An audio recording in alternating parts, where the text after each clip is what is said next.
Hello viewers, மெயினாக ரெண்டு முட்டையை வச்சு ஆஃப் ஆயில் மசாலா எப்படி இன்ஸ்டண்ட்டாக ரெடி பண்ணலான்னு பார்க்கலாம்.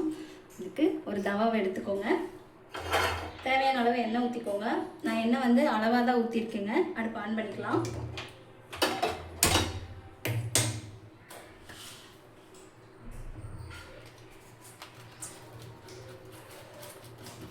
இந்த ஆஃப் ஆயில் மசாலாவுக்கு ராவா ஒரு பேஸ்ட் அரைச்சிருக்கேன். இதில் என்னென்ன இருக்குதுன்னு பார்த்தீங்கன்னா, பழுத்த தக்காளி மீடியம் சைஸில் 2 எடுத்துருக்கேங்க, 4 வரமிளகாய் சேர்த்துருக்கேன், 2 பல்லு பெரிய பூண்டு சேர்த்துருக்கேன், 2 கருவேப்பிலை சேர்த்துருக்கேங்க.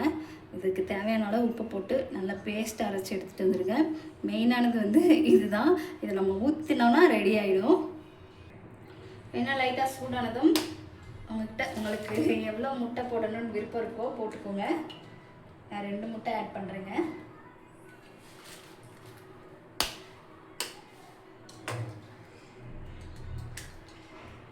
முட்டை தோல் எதுவும் இல்லாமல் கவனமாக ஆட் பண்ணிக்கோங்க.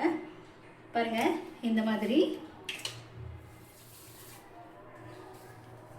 உங்களுக்கு எந்தளவு முட்டை தேவையோ அந்தளவு உடச்சி ஊற்றிக்கோங்க. எனக்கு 2 போதுங்க.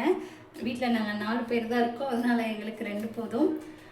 நம்ம ஏற்கனவே ரெடி பண்ணி வச்சுருக்க பேஸ்ட்டில் பார்த்திங்கன்னா உப்பு சேர்த்து தான் நான் அரைச்சிருக்கேன். அதனால் தனியாக வந்து உப்பு இதில் வந்து நான் ஆட் பண்ணலைங்க.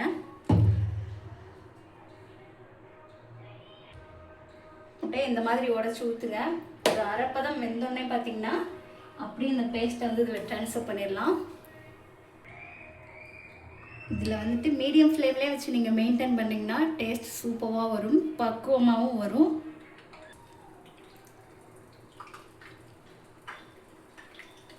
பாருங்க, முட்டை ரெடியாக எப்படி வெடிக்குதுன்னு. எந்த பக்குவத்தில் நீங்கள் வந்துட்டு இந்த மசாலா ஊற்றணுன்னா இந்த அளவுக்கு இப்படி மூவ் பண்ணால் மூவ் ஆகுது பாருங்க, இதுதான் பக்குவம். இப்படி விளாண்டுட்டே இருக்கலாம் போல, நல்லா இருக்கு. இப்போ நம்ம அரைச்சி வச்ச பியூரி அதில் ஊற்றிடலாங்க.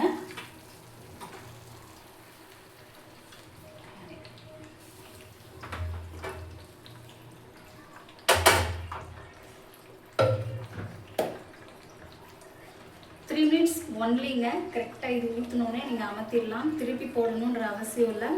முட்டை வந்துட்டு உங்களுக்கு ஆஃப் ஆயிலில் சாப்பிட பிடிக்கும்னு நினைக்கிறவங்க இந்த ரெசிபியை நீங்கள் கண்டிப்பாக ட்ரை பண்ணி பாருங்கள். சூப்பராக இருக்கும். இட்லி, தோசை, சப்பாத்தி, பூரி எல்லாத்துக்கும் அல்டிமேட்டாக சூட் ஆகுங்க. ட்ரை பண்ணி பார்த்துட்டு எப்படி வந்துச்சுன்னு சொல்லுங்கள். இன்றைக்கி எங்கள் வீட்டில் தோசை காம்பினேஷன் பார்த்திங்கன்னா இந்த ஆஃப் ஆயில் முட்டை கலக்கிதாங்க. இந்த ரெசிபியை தவாவில் ரெடி பண்ணுறதுனால ஆயில் கொஞ்சம் ஜாஸ்தியாக உங்களுக்கு தெரிகிற மாதிரி இருக்குது. ஆக்சுவலாக நான் அதில் 1.5 ஸ்பூன் தான் சேர்த்துருக்கனேவோ, லெஸ் ஆயில் தாங்க. தவா எடுக்கிறீங்கன்னா நீங்கள் ரொம்ப ஆயில் லெஸ்ஸாக கூட பண்ணிக்கலாம். ரொம்ப ஹெல்த் கான்சியஸாக இருக்கவங்க வந்துட்டு எண்ணெயை கம்மியாகவே ஊற்றி ட்ரை பண்ணி பாருங்கள். எப்படி தகன்னு கொதிக்குதுன்னு பாருங்கள். 5 மினிட்ஸ் ரெசிபி தாங்க. 5 மினிட்ஸ்க்கு மேலே 1 நிமிஷம் கூட நீங்கள் வைக்கவே தேவையில்லை. டேஸ்ட் சூப்பராக இருக்கும்.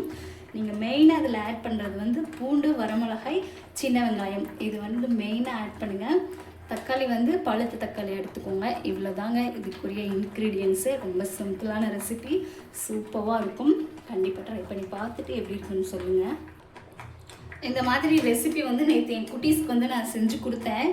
சூப்பராக இருக்குது. இன்றைக்கும் அதே மாதிரி செஞ்சு கொடுமான்னு கேட்டாங்க. இதை நான் ட்ரை பண்ணி பார்த்துட்டு தான் உங்களுக்கு நான் ஷேர் பண்ணுறேனேவும். அந்தளவுக்கு பெர்ஃபெக்டாக சூப்பராக இருக்குது. ட்ரை பண்ணி பார்த்துட்டு நீங்களும் எப்படி வந்துச்சுன்னு சொல்லுங்கள். அவ்வளோதாங்க, ரெடி ஆகிடுச்சு. அமர்த்திடலாம். 5 மினிட்ஸ் இன்ஸ்டண்ட்டாக ரெடி ஆகிடுச்சு பாருங்கள். முட்டை பிரியர்களுக்கான அட்டகாசமான ரெசிபிங்க. அவசரமாக எங்கேயாவது வெளியே போகிறீங்க, டைம் இல்லை அப்படின்னா குயிக்காக அந்த ரெசிபியை நீங்கள் செஞ்சு சாப்பிட்லாம். அந்தளவுக்கு டேஸ்ட்டாக இருக்குங்க. ட்ரை பண்ணி பாருங்கள்.